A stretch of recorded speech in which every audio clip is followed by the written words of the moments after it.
Scarlett Markham en segundo lugar. Me parece que no hace falta presentar aquí en este lugar al profesor Villacañas. Me conformaré con decir que está trabajando en un libro sobre Max Weber como crítico de Nietzsche, y de ahí surge el asunto que va a tratar ahora en su conferencia. Cedo la palabra, por lo tanto, al profesor Villacañas. Gracias, muy amable. Indudablemente, ustedes saben que debo darle las gracias de manera muy específica a mi querido amigo Diego Sánchez Meca, porque solo su generosidad explica que yo esté hoy aquí. Yo no soy un nietzscheano, pero en cierto modo podemos decir que a través de Weber pues, tengo necesidad completamente incondicional de acercarme a Nietzsche, y estimó, como he dicho con generosidad, estimó oportuno que yo pudiera plantearle hoy mis reflexiones sobre este aspecto, que es una ponencia que naturalmente es más sobre Weber que sobre Nietzsche. Nietzsche es el trasfondo en el que conviene situar todos los enunciados weberianos para poder captar su sentido concreto. Aunque Weber no parece haber leído a Flavio Josefo, ya ven ustedes que empiezo muy mal, se ha referido a las consecuencias de la destrucción del segundo templo de un modo relevante. Dice Weber: todo el judaísmo se hizo entonces fariseo. Solo entonces, tras la destrucción del templo, surgió de forma masiva el título de rabino, maestro, que por cierto es el que usa en el Evangelio para dirigirse a Jesús. Aunque Weber no cita la noción de teocracia, que es la forma característica de la comprensión nueva del Estado, del orden político judío, afirma que la alianza, el berit, dejó de ser una forma social históricamente condicionada de la asociación política y se convirtió en un medio teológico de constitución. Para él, para Weber, la evolución del pueblo judío que definió Josefo y que entendió cómo hacer de su honor propio y específico el cuidado de su fe, en tanto misión propia del pueblo elegido, implicaba la transformación del pueblo de Israel en un pueblo huésped. Esto es, cito, sin una asociación políticamente autónoma. Como se ve, Weber identificó plenamente la posición de Josefo. Su punto de vista no era meramente sociológico, aunque de forma característica siempre asentó sus argumentos sobre conceptos tipo. En este sentido, usó de forma continua el ideal tipo del pueblo paria o huésped. La clave de su posición pasa por preguntarnos si ambas cosas son la misma. Me permitirán que la cuestión de si el pueblo judío es un pueblo paria tiene cierta relevancia para el abordaje nietzscheano de la cuestión. Parias eran de forma característica los intocables entre los hindúes y se caracterizaban por la diferencia ritual, dietética, de comensalidad respecto de otras castas. No eran una alteridad radical, sino la última de las gradaciones sociales con las que se compartía, en tanto que ordenación de castas, se compartía una misma legitimidad constitutiva. Estos mismos rasgos, en opinión de Weber, garantizaban la separación de los judíos respecto del todo social. Como los parias o intocables hindúes, los judíos se organizaron sobre privilegios negativos y sobre la filiación, la identificación hereditaria de la sangre transmitida por la madre. A decir de Weber, lo más parecido entre los parias hindúes y los judíos es que en ambos la posición de parias va unida a las esperanzas de salvación. Hay por lo tanto una religiosidad paria de naturaleza ética que vincula la retribución al cumplimiento de obligaciones religiosas ordenadas por Dios. Si adaptamos este punto de vista, las diferencias son internas a la propia comprensión religiosa y, más concretamente, al tipo de esperanza que ambas religiones parias hindúes contemplan. Si el paria hindú atisba una salvación personal, el judío espera un reino mesiánico colectivo en el que el pueblo como totalidad debe conocer su exaltación. Ahora bien, desde un punto de vista sociológico, en opinión de Weber, el pueblo judío adoptó la forma paria de separación dentro de una sociedad que desconocía completamente el contexto de las castas. Habitantes en un mundo en el que las castas no ofrecían su sentido sagrado general al orden social, la exclusión de los judíos siempre fue precaria y juzgada como ilegítima por los demás. No comprendieron por qué se separaban del resto de la sociedad. Para hacer frente a esta presión social, los judíos reclamaron protección del príncipe y a cambio ofrecían obediencia y ejemplaridad cívica y social. Por tanto, aunque adoptaron una forma de vida separada, parecida a la de una casta paria, en realidad eran más bien un pueblo huésped, con niveles mayores o menores de nomadismo y con amplia dedicación al comercio exterior, pero cumpliendo y prometiendo cumplir, con más exactitud incluso que los demás, las leyes del pueblo anfitrión, cuya legitimidad se reconocía y con quien se deseaba establecer un estatuto de ciudadanía reconocible.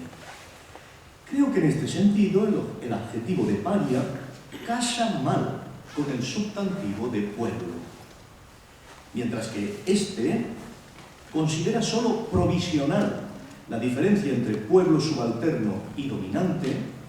La casta es una estructura metafísica, eterna y absolutamente justa, dice Weber. Así que la casta paria no produce tensiones entre la promesa de exaltación y el desprecio actual, por lo que nunca lleva aparejadas exigencias de justicia que puedan llegar a ser revolucionarias. La casta es un orden, prácticamente lo que podemos llamar una teología social. No así el pueblo judío, que jamás dejó de ser el portador de una idea de justicia no solo en cierto modo eterna, sino capaz de aplicarse a los casos históricos. Una idea de justicia no solo eterna, sino capaz de aplicarse en casos históricos. Y esta historicidad del pueblo judío es lo primero que salta a la luz del planteamiento weberiano. Si tenemos en cuenta este hecho, vemos que la forma de pueblo paria fue posterior a la dominación romana pagana y en modo alguno semejante a la de pueblo huésped que tenía y que pretendió definir en el ámbito del Imperio Romano.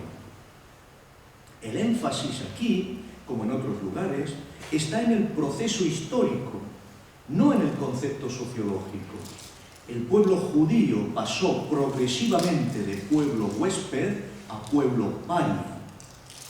La primera forma es la originaria y precisa, y tiene que ver con la placenta que unió al pueblo judío con el cosmos romano, tan diferente de la que unió al mundo judío a los reinos étnicos, germánicos, europeos posteriores. No se puede decir que el pueblo huésped sea simplemente un exiliado o un privilegiado negativo. El exiliado se ve como provisionalmente instalado para regresar a su tierra. El huésped no tiene tierra propia y aunque se ve como viajero, al viajar no hará sino cambiar de anfitriones. Sin embargo, la relación del huésped con el señor político es diferente de la relación del paria con su entorno. Este cumple su mandato humillándose al extremo, el paria con su entorno cumple el mandato interno, el dharma, humillándose al extremo, mientras que nadie puede dejar de apreciar, dice Weber, aquella lucha desesperada, no ya por el respeto de los demás, sino por el respeto propio y el sentimiento de la propia dignidad que impulsó el pueblo judío en el entorno romano. El punto decisivo es que el pueblo judío, allí donde se instaló, generó una dualidad clásica que impidió que el orden social quedara cerrado en la homogeneidad. El pueblo judío es, desde este punto de vista, una garantía de heterogeneidad. Los hábitos éticos propios de los judíos quedaron separados de las garantías jurídicas y coactivas propias de un poder profano, de las que carecían como pueblo, carecían de todo poder profano como pueblo, puesto que no tenían dimensión militar o política. Por eso los judíos, como huéspedes, buscaron un privilegio estatutario positivo. Este fue el sentido de la continuidad de la obra de Filón, de Alejandría y de Josefo. Esto es algo sobre lo que Auerbe efectivamente tendría mucho que discutir. La búsqueda de un estatuto legal con el que proteger el conjunto de prácticas sociales habituales y ritualizadas. La teocracia de Josefo, en el fondo, abrió un dualismo asimétrico. El conjunto social en el que se integraban fue para los judíos un inmenso resto profano, que debía ser positivamente mantenido por una autoridad política legítima, y legítima también para ellos.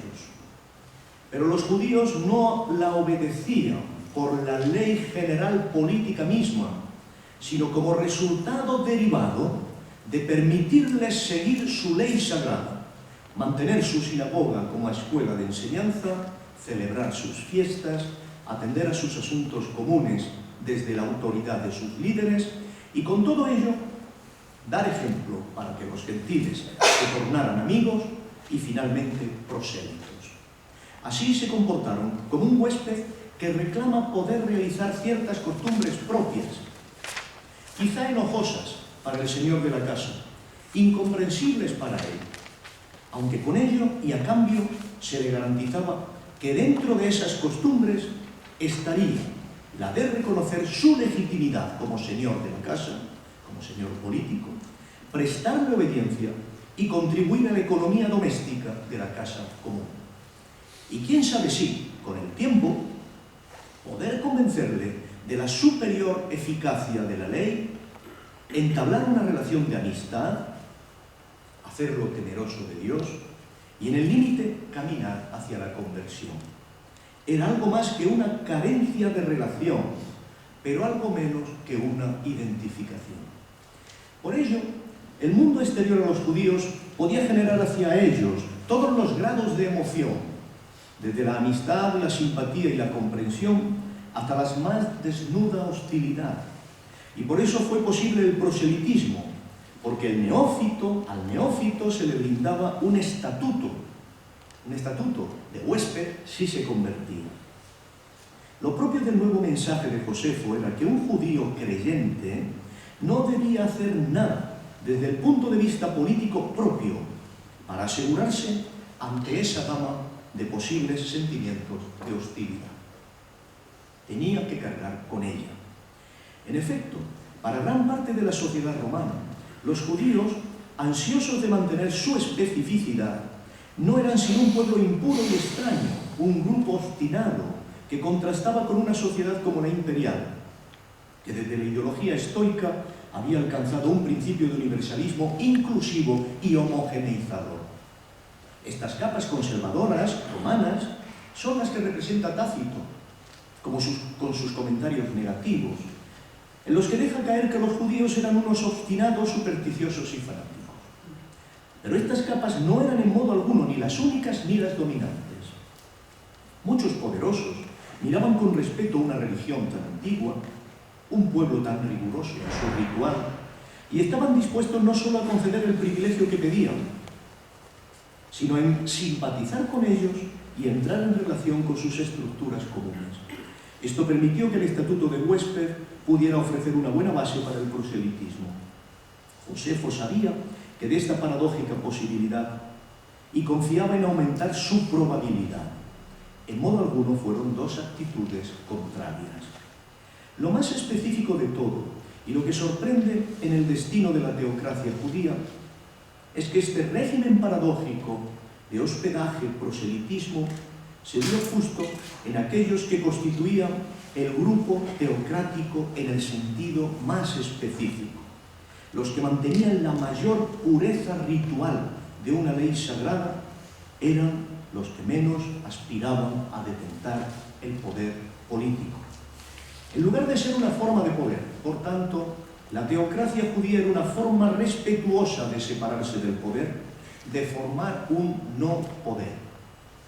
Y sin embargo, era un gesto atractivo y podía proporcionar prosélitos, sobre todo en un régimen político que despolitizaba a capas de población cada vez más amplias. Esta fue la paradoja en la que se unieron todos los elementos. Un huésped que no disputaba el señorío, pero que a la vez se cerraba en un particularismo religioso ritual y se ofrecía a una política proselitista.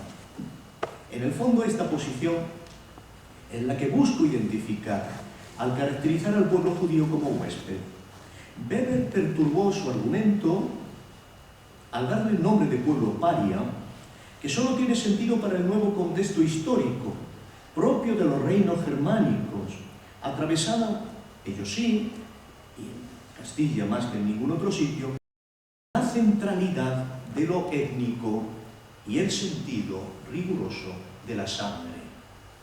Esta dirección fue la tomada por las naciones europeas, ya en la Edad Media, y eso es lo que hizo imposible el proselitismo en este tiempo oscuro.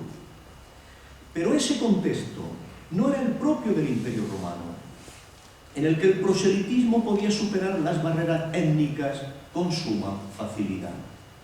No comprender que la caracterización como pueblo huésped respecto del poder romano era una posición coherente, sustancial, independiente de la caracterización como pueblo paria, constituye la falla central de las críticas que se han dirigido a la posición de Weber. Porque en el fondo, aquí Weber es demasiado sucesor de Nietzsche. Pero en cierto modo, estas críticas proceden de considerar la aproximación de Weber como meramente sociológica. Este es un error básico de sus críticos, porque su aproximación esencial fue la filosófica e histórico-conceptual. Y justo esta clave es la que debemos considerar. Weber estilizó su resultado resumiendo conceptualmente la historia del pueblo judío en el sentido de que iba a ser relevante en la Edad Media y en la modernidad. Por eso los conceptos de pueblo huésped y paria no tenían valor en sí mismos, ni se pueden despreciar, porque en algunas ciudades no pudieran verificarse. Para Weber lo importante era lo que se derivaba de este movimiento para la historia occidental. En este punto es el judaísmo verdaderamente el acontecimiento importante, no tanto el cristianismo, como se ha dicho anteriormente.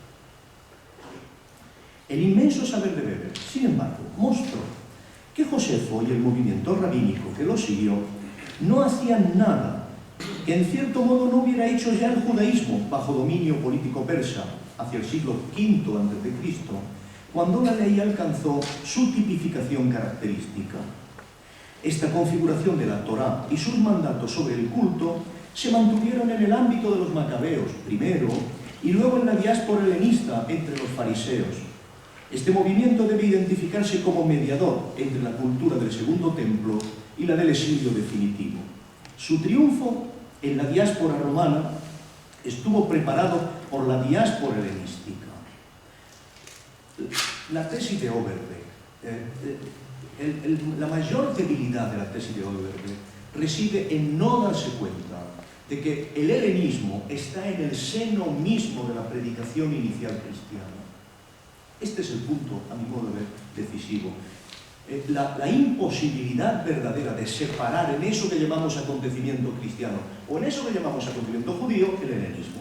El helenismo no es, diga lo que diga Overbeck, una adhesión posterior a la predicación cristiana, sino es exactamente su punto central.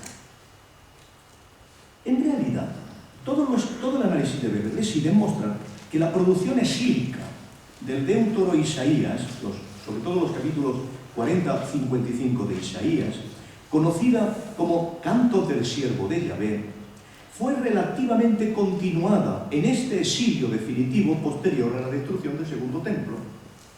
De estos cantos de siervo de Yahvé, que es obviamente la prehistoria del cristianismo, ha dicho Weber que es la única teodicea realmente seria que el judaísmo ha producido. Es a la vez una apoteosis del sufrimiento, ¿no? Habíamos dicho algo de esto esta mañana, una apoteosis de la desgracia, de la pobreza, de la humillación y de la fealdad, de tal suerte que no ha vuelto a ser igualada en su lógica, ni siquiera por el mensaje del Nuevo Testamento. Esta tradición entregó su sentido a la fidelidad escrupulosa a la Torá propia de los fariseos, que se desplegó hacia el movimiento rabínico que sustituyó en la diáspora al poder sacerdotal de los saduceos de Jerusalén, pero que continuó con su mentalidad antiapocalíptica como forma de relacionarse con la ley. Como se ve, todo esto es compatible con la posición de Josefo. También para él, quien pretenda apartarse de la ley es un falso profeta. Esto no podía dejar de producir tensiones en relación con el Imperio Romano, lo que hizo necesaria la apología de Josefo. Al margen de su respuesta y ante las tensiones, los judíos asumieron una confianza incondicionada en su Dios, porque estaba por encima de los soberanos de los pueblos. Sin embargo, y paradójicamente, ese poder divino no les era transferido a los judíos, sino que solamente los marcaba y los diferenciaba, los separaba y los especializaba. En realidad, ese poder divino los hacía impotentes ante el mundo, pero no impotentes a los ojos de Dios. Ante todo, al retirarle el Estado, limpiaba sus manos de sangre.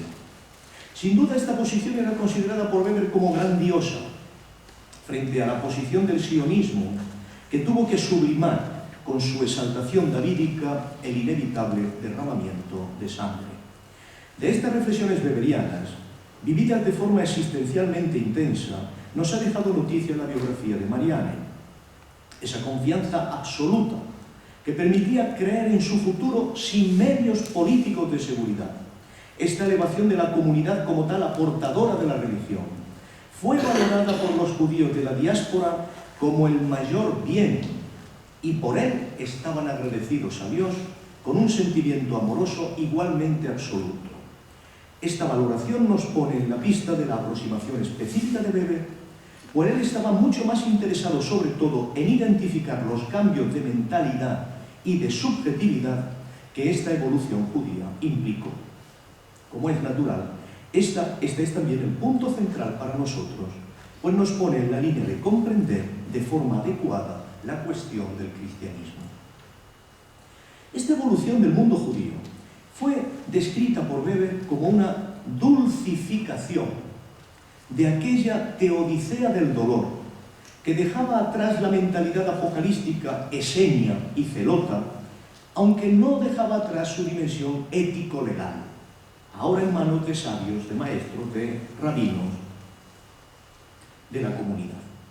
Como tal, y ya en este estadio evolutivo, no tenía nada que ver con el resentimiento sugerido por Nietzsche, por mucho que se usara de él para extenderse entre las masas plebeyas.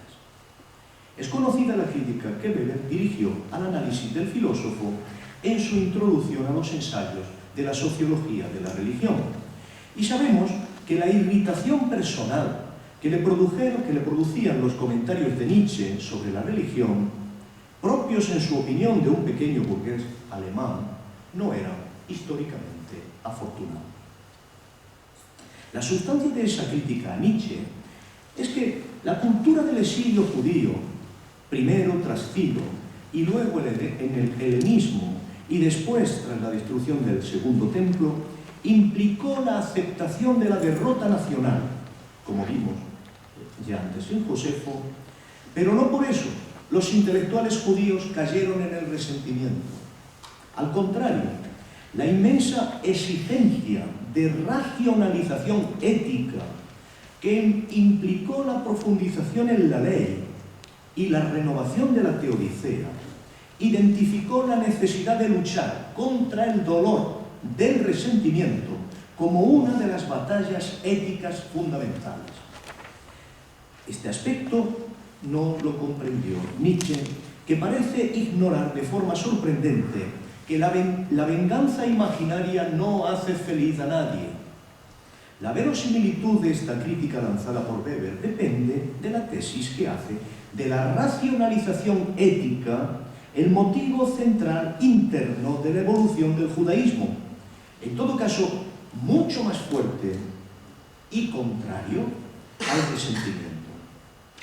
De forma contundente, Weber aseguró en aquellas páginas de la introducción general a sus ensayos sobre sociología de la religión que, cito, la racionalización no suele tener absolutamente nada que ver con el resentimiento. Si leemos con detenimiento a Weber, de nuevo descubrimos, tras el pensador que forma conceptos, el investigador que describe procesos en los que esos conceptos se forman. En el inicio primitivo de la evolución típica, también la ética judía puede ofrecer cierta justificación, dice Weber, a la teoría de Nietzsche, pero solo en sus inicios. La final glorificación religiosa del sufrimiento fue otra cosa y no adoptó el resentimiento de modo ni regular ni decisivo. En el caso de la evolución judía, fue incluso un elemento despreciable, algo que demostraba impureza ética. La racionalización ética sería el dispositivo interno fundamental de esta teodicea del dolor, que al apuntar ahora al mantenimiento de la comunidad unida alrededor de los mandatos de la ley y la formación de un sentido común en manos de los rabinos, establecía un modo inteligible para unos fines superiores, la fraternidad de un grupo intensamente unido. Nada de oposición, por tanto, entre dominantes y dominados, sino la búsqueda de un grupo sólido y cohesionado, confiado en su bien fundamental, el disfrute de la fraternidad religiosa como garantía exclusiva de vida y de dominio del tiempo. Nietzsche cifraba su crítica al espíritu judío no tanto en la inversión de los valores. La venganza le parecía un sentimiento noble y adecuado a Nietzsche. Que los judíos quisieran vengarse para Nietzsche era algo evidentemente positivo. La crítica al pueblo judío residía en el carácter imaginario de esa venganza, en el carácter imaginario de esa inversión, en la comprensión apocalíptica y aplazada de la venganza, que transformaba la impotencia en el determinante central de la esperanza, que por mucho que implicara una inversión del orden de la soberanía, en el fondo jamás se realizaría en la práctica. La cuestión de la venganza imaginaria es la decisiva para él en la genealogía de la moral. Respecto a esto, debemos decir que fue precisamente este carácter alucinatorio lo que caracterizó al nacionalismo judío radical, que llevó al desastre de Tito, lo que se quería superar en el movimiento posterior.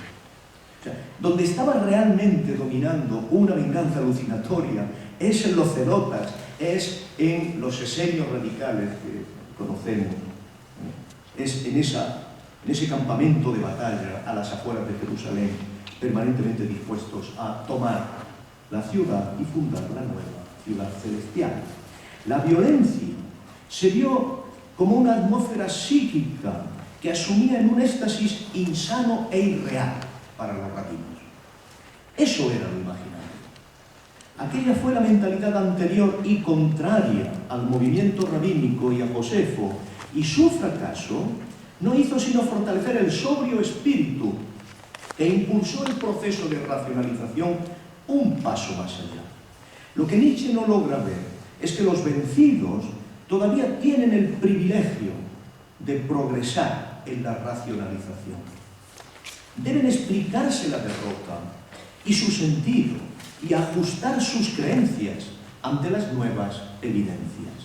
Por lo tanto, la cuestión básica en el diagnóstico de Nietzsche dependía de comprender la creencia judía en la escatología como identificación de una inversión imaginaria radical del orden establecido, canalizada por la consideración del mundo como algo vergonzoso y sin valor. Esta inversión ignoraba los bienes reales, la ganancia de tiempo, el apego a la vida y la plenitud de existencia comunitaria que generaba justo la racionalización, para cuyo gozo y disfrute el resentimiento era un obstáculo. Nietzsche ignoraba que lo que verdaderamente buscaban los judíos mediante esa racionalización era el disfrute de bienes reales, tiempo, apego a la vida, gozo, disfrute comunitario, cuya fragilidad fundamental era que la personalidad estuviera dominada e insensible por el resentimiento. Para Nietzsche, la venganza imaginaria, que mira al mundo desde fuera, mientras espera su inversión revolucionaria por parte de un Dios omnipotente, sería lo propio de la moral de esclavos. De modo característico, Nietzsche vio al cristianismo apocalíptico en una continuidad radical con el instinto judío. Anticristo, es aquí, yo cito por Slechta 2.1183.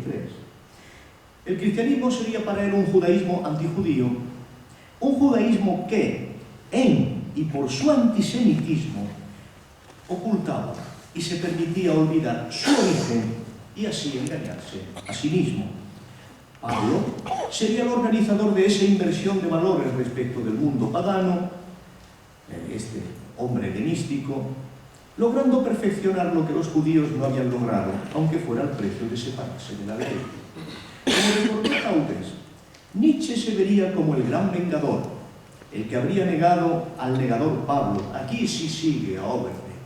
Pues Pablo es el que ha helenizado, y por lo tanto, si eliminamos a Pablo, estamos en unión de ir al cristianismo anterior a Pablo. Overbeck estaría aquí muy presente.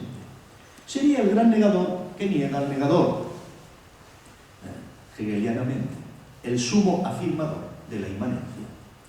No tuvo sensibilidad para apreciar que el movimiento rabínico, al prohibirse pensar en el Apocalipsis sin el Mesías, también apostó por la inmanencia, siempre pendiente del hilo de una contingencia, frente a la cual solo la ley podría elevar un muro adecuado. Y apostó por la inmanencia de forma infinitamente más confiada en la medida en que no se quiso fortalecer en las garantías de un poder político ilimitado. La mirada weberiana muestra que la equivocación de Nietzsche reside en su indistinción conceptual. Para Weber, la esperanza escatológica judía rabínica, inaugurada por Josefo, ahora construida al margen de la representación apocalíptica y cifrada en el mantenimiento de la propia comunidad en la temporalidad, se mantendría ante todo en la contemplación de un ideal ético plenamente racionalizado, que no tendría como motivo la venganza ni real ni ilusoria, ni la inversión del orden, sino una autoafirmación inmanente y constante, una insistencia en lo propio, una teocracia políticamente impotente que despreciaba el poder como función coactiva y violenta de lograr seguridad, pero que mostraba tal confianza en sí misma y en su poder ético, y estaba tan cierta de su futuro y de su continuidad temporal, que se permitía prescindir de los medios duros y violentos del imperio. Israel estaba en condiciones de mostrar su fe incondicional en el mantenimiento providencial de su existencia en el tiempo, a pesar de que prescindía de la violencia, y asentarse sobre la confianza exclusiva en la superioridad ética de la ley. ¿Cómo tener fe de otra manera? Weber, que mostró cierta familiaridad con el Talmud, descubrió en él lo que Nietzsche no quiso ver, que allí se reconoce un poder ideal propio de la profecía ética. Este poder ni era ficticio ni vengativo. Aquí se centró el movimiento rabínico y por eso luchó contra el resentimiento como parte de esa batalla por la racionalización. Uno de los mandatos del hombre piadoso fue no humillar a otro, no avergonzarlo, aunque hubiese cometido injusticia. La caja de la comunidad fue anónima. La venganza y desde luego la imaginaria fue expresamente prohibida ante esta representación del otro completamente universal y sin embargo vinculante. La ley también se activaba ante su desconocido rostro. No se fortaleció así de forma continua la doble ética, la diferencia hacia dentro y hacia fuera del grupo, sino que se tendió a la universalidad. Sin duda, esta idealización y sublimación de los sentimientos éticos, estudiada por Weber en algunas páginas del judaísmo antiguo, tuvo compensaciones psíquicas, intensas, internas, positivas, gozosas y materiales, no relacionadas con venganza alguna, sino con las realidades positivas de la comunidad, la del mantenimiento de su fe en la elección como pueblo puro que no derramaba sangre y que se acreditaba justo en esta racionalización ética escrupulosamente cumplida como única seguridad para el tiempo futuro. La pureza ritual fue una exigencia derivada de esta racionalización y de su meta, el intenso sentimiento de pureza de ánimo y de fraternidad. Y para mantenerla se proclamó la exclusión ritual, no para lograr la soledad obstinada de pueblo paria. Los goces de una subjetividad confiada solo en sus mandatos éticos propios convertidos en hábitos es un goce libre. Todo estuvo dirigido a eliminar aquello que como sentimiento o como actuación no estuviera dirigido por la expresa voluntad de cumplir la ley y sus promesas y de considerar como algo carente de sentido y de valor lo que no estuviera inspirado por ella. También el afán de venganza. Eliminar estos elementos sin sentido era ciertamente la aspiración racional, y las capas rabínicas entre los judíos se entregaron con fuerza inaudita a ello. Necesidad de salvación, teodicia del dolor, disposición pura de ánimo y religiosidad de fraternidad no nacen del suelo del resentimiento. Todo ello, sin embargo, no implicaba, en la época romana, un cierre frente a los demás elementos sociales urbanos, sino al contrario, un fuerte proselitismo. Y esto justo porque esta posición ajena al poder era cada vez más atractiva en una sociedad que veía al emperador, como lo vemos hoy, como una figura lejana y violenta. La protección específica de la comunidad, que ofrecía la pureza legal, y la racionalización ética mostraba evidencias de eficacia ante otro. Por lo demás, la escatología se vio como el momento final del cumplimiento de esta utopía ética, como el tiempo en el que toda violencia humana sería innecesaria. En modo alguno se interiorizó un sometimiento al poderoso, que se debía compensar con una venganza imaginaria, en la que el poderoso sería subalterno. Esta mirada de Nietzsche es desafortunada. Fue una división de poderes, si se quiere, pero libremente elegida entre el grupo comunitario y el poder político. La esperanza mesiánica que aseguraba la supervivencia de Israel no propiciaba un reino como inversión del mando y la obediencia, de los papeles de poderosos y de oprimidos. No juega con la inversión de la inversión. Ni la ética profética era un imperativo abstracto de soportar cualquier cosa esperando su resentida venganza. La vida del pueblo judío del exilio definitivo implicaba un heroísmo de racionalización que actuaba en el mundo, que resistía el infortunio, que confiaba pese a todo en un mundo y sus goces. No hay nada menos ascético que el mundo rabínico, porque confiaba en la ley, que le prometía una supervivencia temporal, alentada por la esperanza de que algún día se cumpliría su utopía racional de justicia para todos, incluso para el violento, sin la coacción de poder político alguno. Este es el contenido del reino mesiánico escatológico, ahora separado de su formato apocalíptico. El exilio se vio así como un refuerzo y una purificación de la alianza, al modo en que el nomadismo durante la peregrinación en el desierto había fortalecido la fe de Moisés. ¿Es tan amable el moderador de decirme lo que me queda? Unos 15 minutos.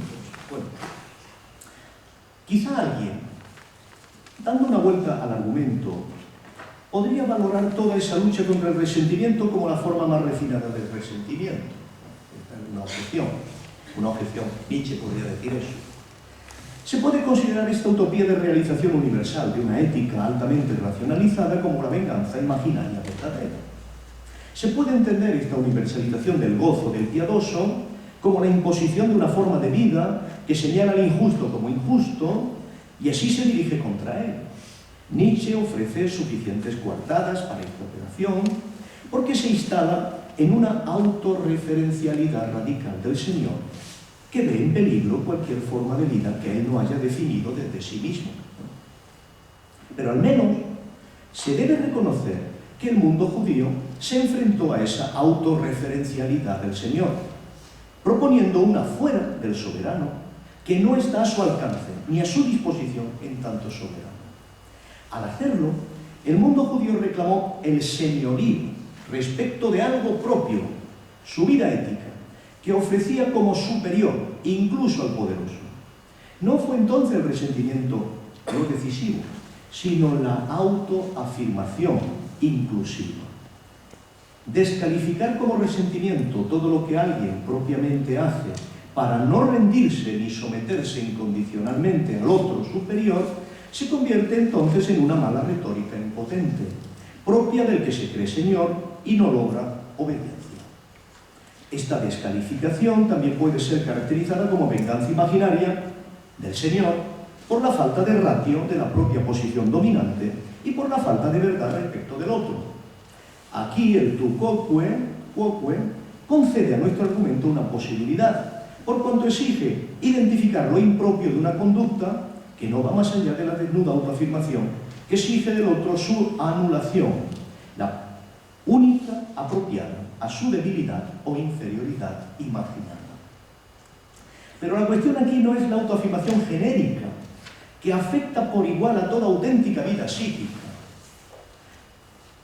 El resentido también se autoafirma, sí, por parte de un a priori freudiano, el narcisismo originario, esa autoafirmación originaria.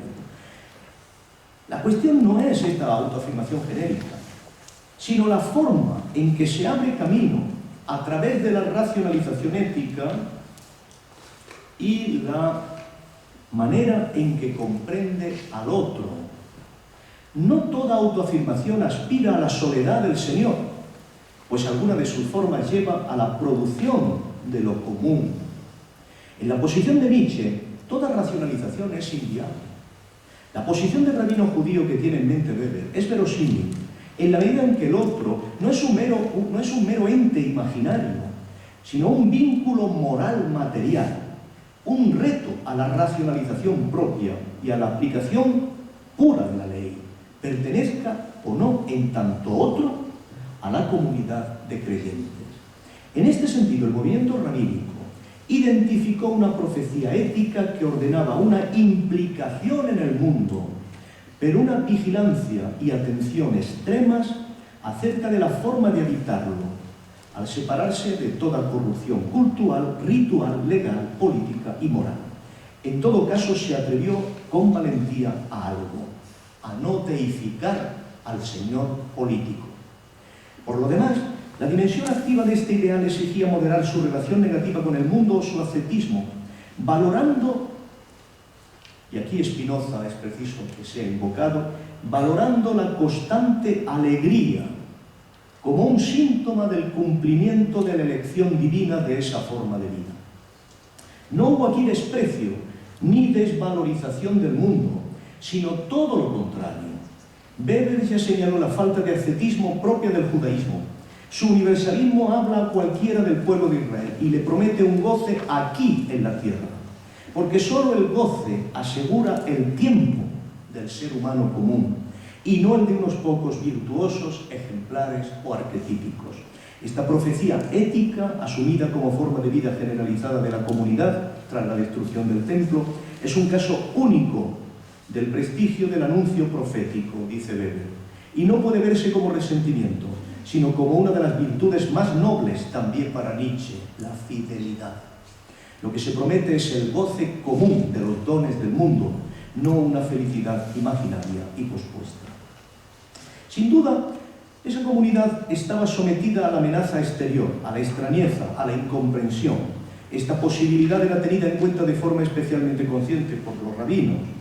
Pero esta posibilidad y sus riesgos formaban parte del misterio del tiempo.